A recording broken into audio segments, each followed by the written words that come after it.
وجعل لنا في كتابه عيدا نفرح به بطاعته وفضله. وقال جل سبحانه: قل بفضل الله وبرحمته فبذلك فليفرحوا هو خير مما يجمعون. وأشهد أن لا إله إلا الله وحده لا شريك له، وأشهد أن محمدا عبده ورسوله صلى الله عليه وعلى آله وأصحابه وسلم تسليما كثيرا. أما بعد، عباد الله، اتقوا الله حق التقوى، واعلموا أن هذا اليوم يوم عظيم، يوم عيد للمسلمين، يوم فرح بطاعة الله قال تعالى: ولتكملوا العدة ولتكبروا الله على ما هداكم ولعلكم تشكرون. ونحمده ونشكره كما ينبغي لجلال وجهه وعظيم سلطانه. لك الحمد والشكر لنا حتى ترضى، ولك الحمد والشكر إذا رضيت، ولك الحمد والشكر بعد الرضا، ولك الحمد والشكر على الوجه الذي يرضيك عنا. أيها المسلمون، لقد من الله علينا بإتمام صيام رمضان، وعلينا أن نشكره على هذه النعمة بالمحافظة على الطاعة والاستقامة بعد رمضان.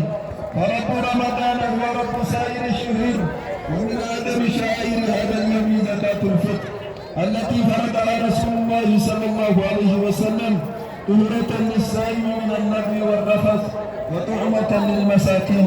فقد فرضها النبي صلى الله عليه وسلم ساعة من طعام على كل مسلم، على الصغير والكبير والذكر والأنثى والحر والعبد.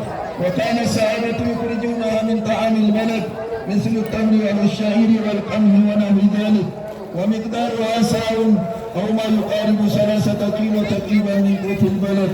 ووقت إخراجها قبل صلاة العيد، ومن أخرجها بعد الصلاة فهي صدقة من الصدقات. أبجمتوت أمة مسلمة، أيانا كان إذا غرقنا تقوم بأمري ذي أبرتني فرمفا بغربين سنين غيجتا إردان خطبات إلا كنرقا إذن خطبات إذا إذن كنا أكما بلتمو عيد رباني وعيد إنساني وعيد اجتماعي. إني كنا أكما بلتمو كبجمتوت بغربين سنين غيجتا جتا خطبان كنا كيقا أكما بلتمو إني أمة مسلمة عيد رب الله كيسا قبل، عيد ربي التين قدسا، عيد ربي التين فارسا.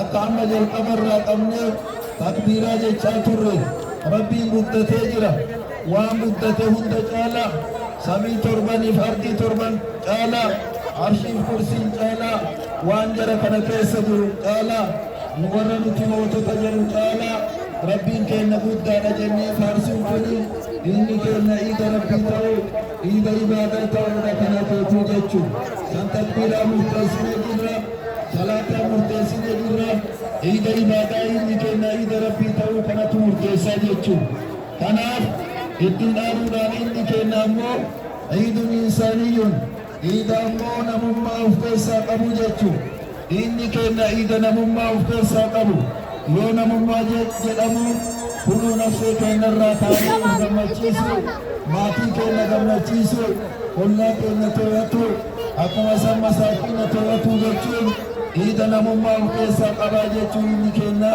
ciida waan namummaadhaa of keessaa qaba. nama namummaa isaatiin rahmata godhuu fi gammachiisu kana of keessaa qabaa jechuudha.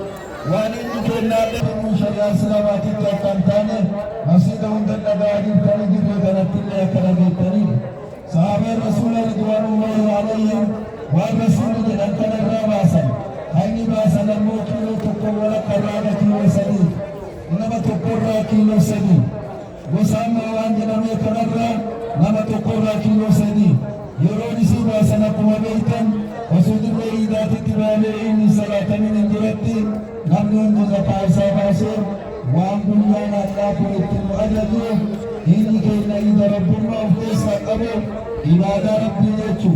lammaffaa ciida namummaa illee of keessaa qabu kan nama itti waqnasbee ofiitiif maatii fi ollaa fi ummanni muslimaa itti wal gammadee itti wal ziyaaru ta'uu asumaan beekamuu qabaa jechuu.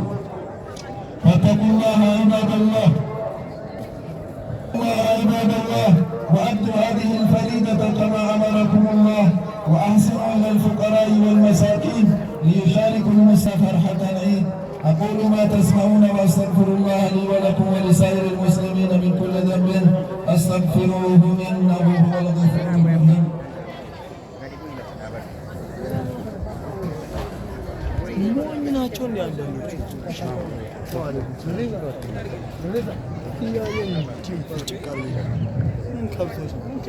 الحمد لله الذي شرع لنا الأعياد فرحا بطاعته وأمرنا فيه بالعفة والحياء، ونشهد